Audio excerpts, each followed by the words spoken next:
bringing the sunshine, which is, after the rain we've had the last few days, has been really welcome. So welcome to Albourne Estate. Yeah, so we have here the vineyard, the winery, and this is where everything happens really. So I'm going to give you a brief background about us and about our wine growing. As I said, we will go and have a quick look into the vineyard, and I'll give you a bit about what the vines, about how we look after them, what we're doing at the moment. And then we will go into the winery again to have a quick look there and explain a bit about how we make our wines and what we do. And then we'll come back, you'll be thankful for tasting some wines, and then there'll be some food and things like that afterwards. So I think we have a few hours, so hopefully we don't have to rush it all too much. But please, I know I'm not used to a group this size. I do tours, there's normally only like 20 people. So anyone who can't hear me, please say. And also I try and pitch it somewhere in the middle. Obviously, so I know some of you will have a lot of wine knowledge, some have not so much, and but it helps if anyone wants to ask questions, please just shout up and ask a question, because it gives me better idea for what people want to hear about and what you want to know about. So please feel free. So I don't know how many of you have been to an English vineyard before? A few, great, good. It's not always, quite often still, despite the fact that now there are quite a few English vineyards, in Sussex alone. We are surrounded, actually this part of the world, we are particularly surrounded by a number of vineyards, whether it's Night Timber over that way, Ridgeview over that way, or this bit of Sussex particularly has a lot, partly to do with the fact that obviously we're in the southeast of England. We tend to get the best weather, optimistically, and we're also obviously very well placed for a number of other things, as in being close to London and Brighton and places like that. So, but we are a young vineyard. I don't know if anyone's following the English wine industry, you might have noticed that the massive growth in the English wine industry there's been in the last 5 to 10 years. And it really is as young as that, this absolute explosion of interest, both in planting English in vines here, making wines, and the interest from the media and the public in trying and drinking English wines. It's been considerable, the growth, and the media as well are still very kind to us and very interested in us. And as I said, there's a lot of publicity and talk in the media again about English wines and how they're doing and the growth of the industry. And so we're a relatively new vineyard as well. This vineyard was just planted in May 2010. So almost 7 years to the day, you will be trying today our first release of sparkling wine. That is how long it takes to go from planting the first vine to producing the first bottle. We obviously have been, our first vintage was 2013. That's when we made our first still wines. And we've been making still wines and selling still wines since then, but this is now our first sparkling wines are coming out.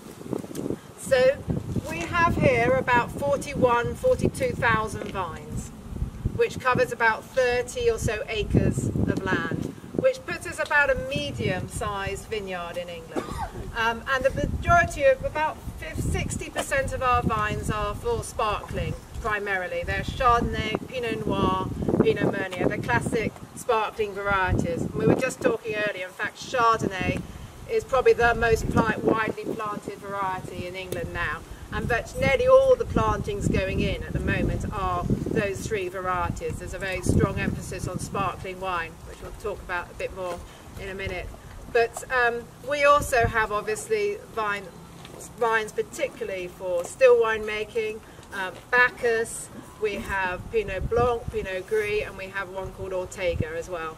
So some of those are familiar vines to a lot of people, other than aren't familiar names.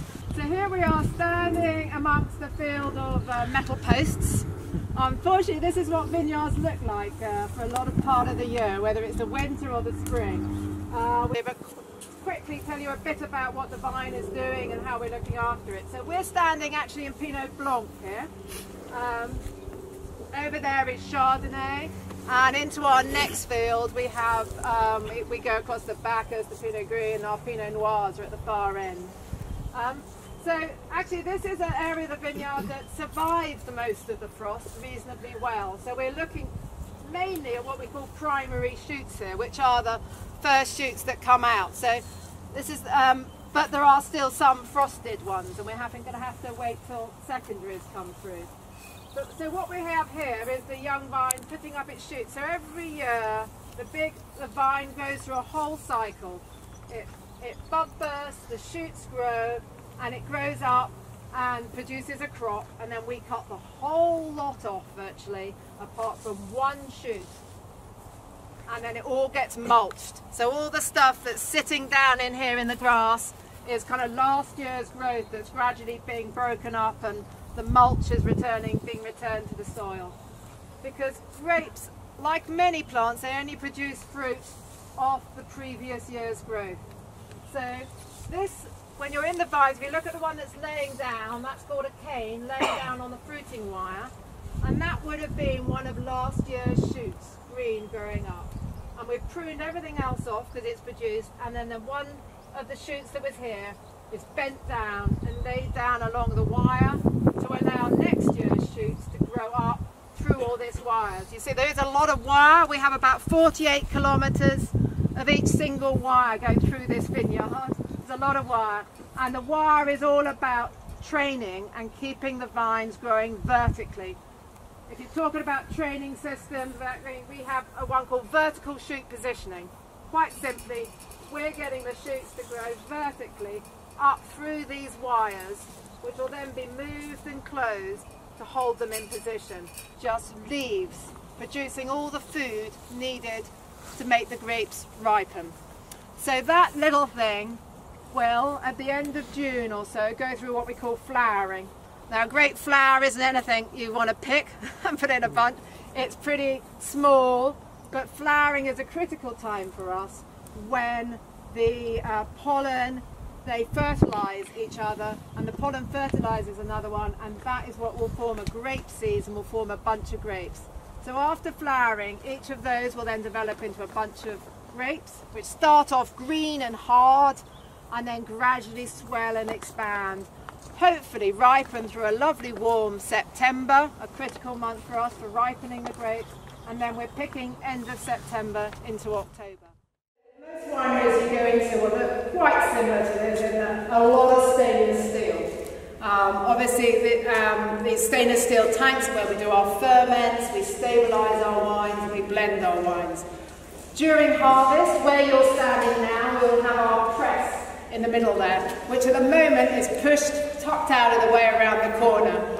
But basically we have a large round pneumatic press, it's called, that sits in the winery, in the middle of the winery here. As I said, all our grapes are picked by hand into trays that then come straight from the vineyard. They're very lucky grapes, they only have to travel literally less than 5 minutes to here, and then they're straight into the press. Champagne could not have been successful in the long term if it hadn't been for the English glass industry, which was using coal-fired glass furnaces a long time before other areas, which enabled good glass to be made. When sparkling wine was made in many hundreds of years ago in Champagne, there was many more exploding broken bottles, and it was a very dangerous job. People used to have to go into the cellars with, framed masks on, because it would be a very dangerous job. And we then make it as we would a white wine. So it has still a tinge of colour, and that tinge of colour is just from the very brief contact it's had in the press with the juice.